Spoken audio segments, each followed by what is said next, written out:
the Revolution, I hope that we all know one of the huge reasons why we revolted against Britain. We wanted freedom to make our own choices, a freedom away from monarchy, where a king is the only one who writes down the laws, and and his executives and the men advising him, their advice is only mere suggestion. America did not want that, so they revolted. But when they were free from Britain, they had to have a form of leadership.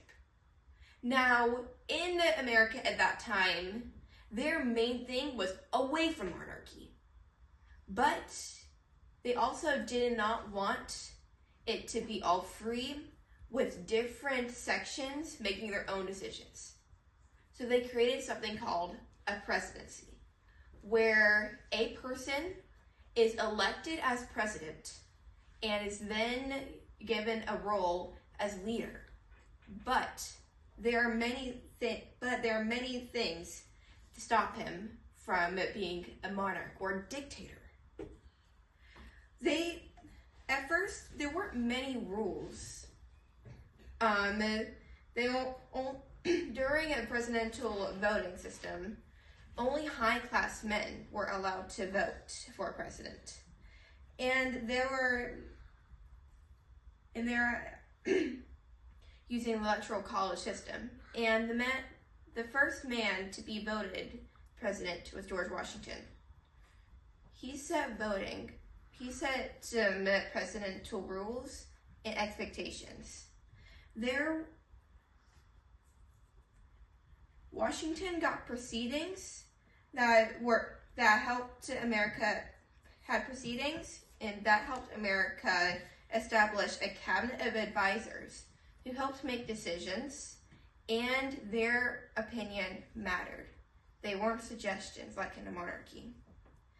Also, he set the defining role of executive in relation to the Congress, and defining how the office would be a republic and not a monarchy.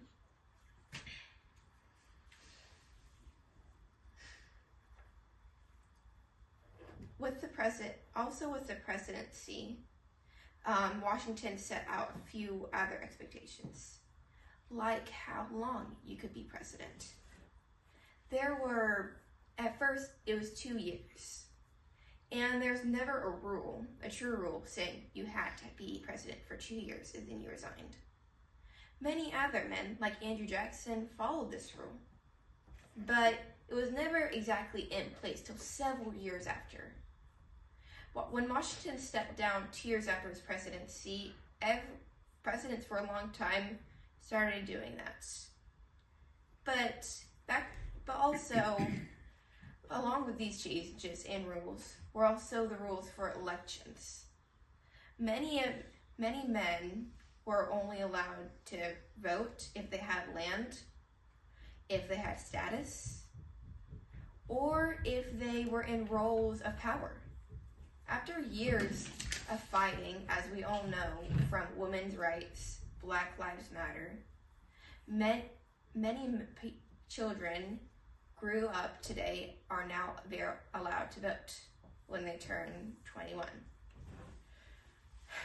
But before all these rules, there are also regulations, as you could say. We all know about slavery during the Revolution, during the Civil War. And with these black slaves, America had to define if they counted as people to elect a president. So they decided that each black person, male, not female, and not child, would be counted as 3/5 of a person. Why? I do not know.